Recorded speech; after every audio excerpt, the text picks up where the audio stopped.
Gabe was a young man with one thing on his mind. He wanted to travel, see what he could find, to circle the globe and experience it all, and to speak to new people in his slight Midwest drawl. So he studied Japanese till his whole mouth felt broken, a language in his town that rarely was spoken. For high school and college, he threw himself at it, till his friends thought he belonged in a room that was padded. And soonly enough, his adventure began. He found he could get paid to teach in Japan. When he got there, they gave him a house all his own, some dinner, a handshake, then they left him alone. Gabe had to learn to do things for the first time, and like it or not, he was having the worst time. The post office, a nightmare. The bank didn't make sense. He was trying to learn, but he just felt too dense. Teaching, moreover, was at least bearable. His co-workers, great, but the students were terrible. They laughed at his accent, made fun of his shoes, while he tried to teach grammar and social taboos. Eventually, though, things started to fit. The kids were still cruel, but he kind of enjoyed it. He got better at teaching and getting around. He made lots of friends, and he even found a Japanese girlfriend. Life was feeling great.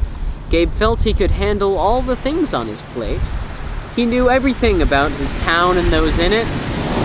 But if you think that's this story's end, wait a minute. One day, Gabe showed up to work, on time as always, when who should he notice but himself in the hallway. Another Gabe walking around like it's normal. His hair a bit nicer, his clothing more formal. But Gabe, too, turned a corner and soon disappeared, leaving Gabe 1 alone just to say that was weird. He asked his co-workers if they saw the strange bloke, but they just laughed it off like some kind of a joke. Slowly, Gabe started to see him every day. He was doing Gabe's work, collecting Gabe's pay. Gabe, too, did his job with the greatest of ease. Hell, the guy almost spoke fluent Japanese. With Gabe 2 around, Gabe 1 had more free time. To study, to play, even have precious me time. He enjoyed Japanese life to the point of elation. One day he decided, I deserve a vacation. So Gabe 2 was left to keep teaching at school, while Gabe 1 went to Australia and slept by the pool. This is the life, said Gabe 1, with a green appletini. Nothing but sand, surf, and sun, plus the girls in bikinis. When who should he spot, peeking over sunglasses? But that blowhard, Gabe 2, checking out ladies' asses. What are you doing here, said Gabe 1 to Gabe 2. You should be in Japan, you've got work to do. Gabe 2 just looked stunned, didn't know what to say. But let me tell you this, Gabe, then I'll be on my way. I don't know who you are, nor why you are here. I just know I belong. I've been here for years. This Gabe then left in a sauntery manner, and Gabe 1 saw he was different, a bit slimmer and tanner. Maybe this Gabe was a different one still.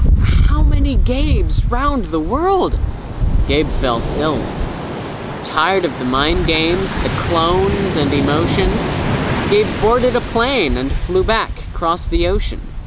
Kept driving past his house and down to the sea. I thought you'd be here, he said. You are me. The original Gabe 2 was down by the shore. Gabe 1 shouted out, I don't need you anymore. Gabe 2 didn't stir. He just said with a smile, just chill out, man. Come on. Sit down here for a while. Together they did so and watched the Pacific, and pretty soon Gabe started feeling terrific. Maybe these new Gabes were not quite what they seem. Maybe each new Gabe represents a new dream. Not a new person, but just differential. Each with his own skills and different potential. There were so many things that Gabe 1 had to hear, but it was already too late. Gabe 2 disappeared. The next day of work brought more jokes from the students, but Gabe then decided it would be much more prudent to make fun of them. As much as they did before, the kids were laughing in a giant uproar. His responses were funny, his jokes were all fast. He could teach them and joke with them freely at last. The next year flew by like a film in a theater. Gabe's hair was cut nicer, his clothes a bit neater.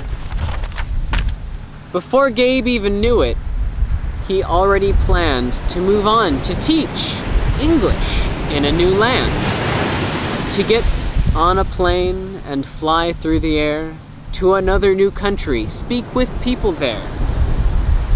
Would he study the language? Could he speak it at all? And converse to new people in his slight Midwest drawl? Gabe could only wonder with excitement and fear what number Gabe would be living here.